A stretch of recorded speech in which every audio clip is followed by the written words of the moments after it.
Ekintabuli ky'omuziki, amawulire n'ebisanyusa kukinda katanyeze mukaaga Royal Farmer okuva ebuvanjuba n'ebugwanjuba tewuliriza Radio kyenda kawumuza mukaaga Royal Farmer Radio eyogera ebituzimba ebitunyumira saako n'okutuwa amawulire mu budde obutuufu eno ye kyenda akawumuza mukaaga Royal Farmer.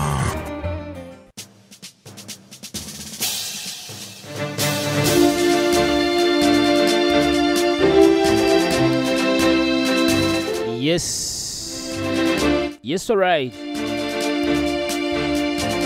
Tukumyewo nate ne program yaffe Nganzi gye bayise agaliko mutukwera amawulire ag'enjawulo agafudde wano mu ggwanga lyaffe Uganda kusana ago agafudde mu nsi z'e Bulaaya ennaku z'omwezi ziri 23 omwezi ogw'omusanvu 2019 omuweereza wammwe nsigadde Uncle Peter banze ne program agaliko era nga olunaku olw'olwaleero tulina solo zaffe nnyingi ez'okutunulira olunaku olw'olwaleero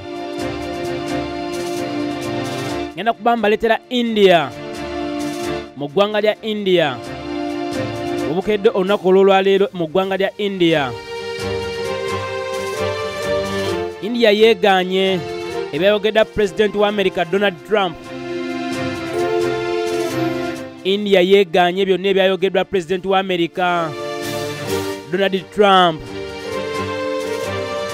bwe yaganye Prime Minister we Pakistan ti Prime Minister wa India Narendra Modi yamusaba okubeerako omutabaganya ku nsonga za Kashmir. Bw'atyo Donald Trump yagambye bwe yabadde asisinkanye Prime Minister wa Pakistan yamugambye Prime Minister wa India Narendra Modi yamusaba okubeera omutabaganya yamusabye okubeera omutabaganya mu nsonga zaabwe eza Kashmir. Ngenda kubanga nkuwa Donald Trump ng'ayogera era ensinkagano eno yabadde mu White House nga Donald Trump asinkanye Pakistan Prime Minister omwami amanyiddwa nga His Excellency Imran Khan era yagambye bw'ati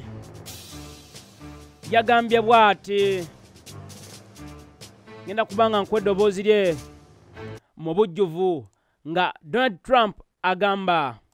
I was with Prime Minister Modi 2 weeks ago and we talked about this subject and he actually said, would you like to be a mediator or arbitrator? I said, where? He said, Kashmir, because this has been going on for many, many years. I was surprised at how long it's been going on. 70 years. I think they'd like to see it resolved, and I think you'd like to see it resolved. And if I can help, I would love to be a mediator. It shouldn't be, I mean, it's impossible to believe two incredible countries that are very, very smart, with very smart leadership, can't solve a problem like that. But if you would want me to mediate or arbitrate, I would be willing to do that.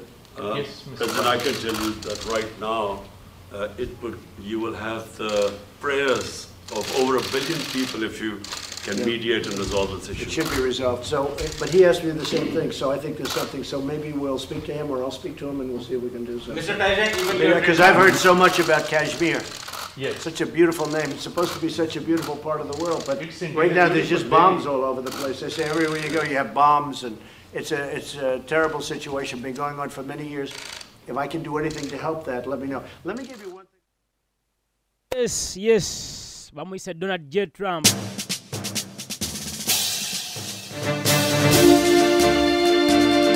Donald J. Trump. Musinkagano yaabwe gye bakoze ne Prime Minister wa Pakistan. Bw'atyo bwe yamugambye Tino Narendra Modi, Prime Minister wa India, yamusaba musisinkane era abeere mediator ku nsonga zaabwe eza Kashmir. Gye bujja mu maaso kawo nja kuba mbabuulira ki ekyatuuka e Kashmir, ki ekiri e Kashmir, ngenda kuba nga mbikuwa.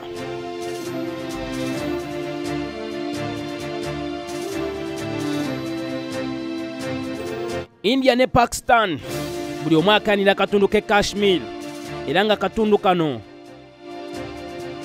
ketoloddwa Pakistan, India kosa ne China, naye nga buli nsi eyinako akatundu keefuga.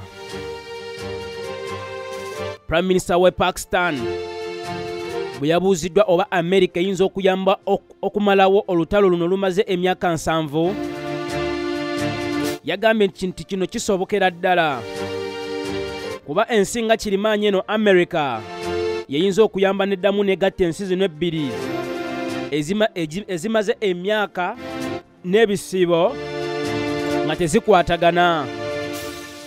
Olwo akatundu ke Kashmir ne kaddamu ne kafuna emirembe. Bino byonna byayogeddwa minisita wa India ow'ensonga z'amawanga ag'ebweru gwe bandiyise Foreign Minister Ravish Kumar. Yawakanyizza era n'agamba nti bya bulimba, era nga bino yabifulumiza ku mutimbagano ogwa Twitter ng'agezaako okugamba nti no Donald J. Trump yalimbye ensi yonna nti no Narendra Modi yamusaba abeere mediator olw'olutalo olugenda mu katundu ke Kashmir. Akatundu ke Kashmir kano kabaddemu obutabanguko okuva ddala mu mwaka gwa 1989, era amawanga gano gonna ngamba India sako ne Pakistan gakayanira akatundu kano, era abantu abasoba mu mitwalo 7 be bakafa olw'akatundu kano ke bayita aka Kashmir.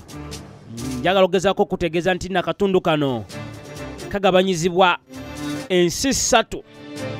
China inako oludda lwayo, India inako oludda lwayo, kosa ne Pakistan naye inako oludda lwayo.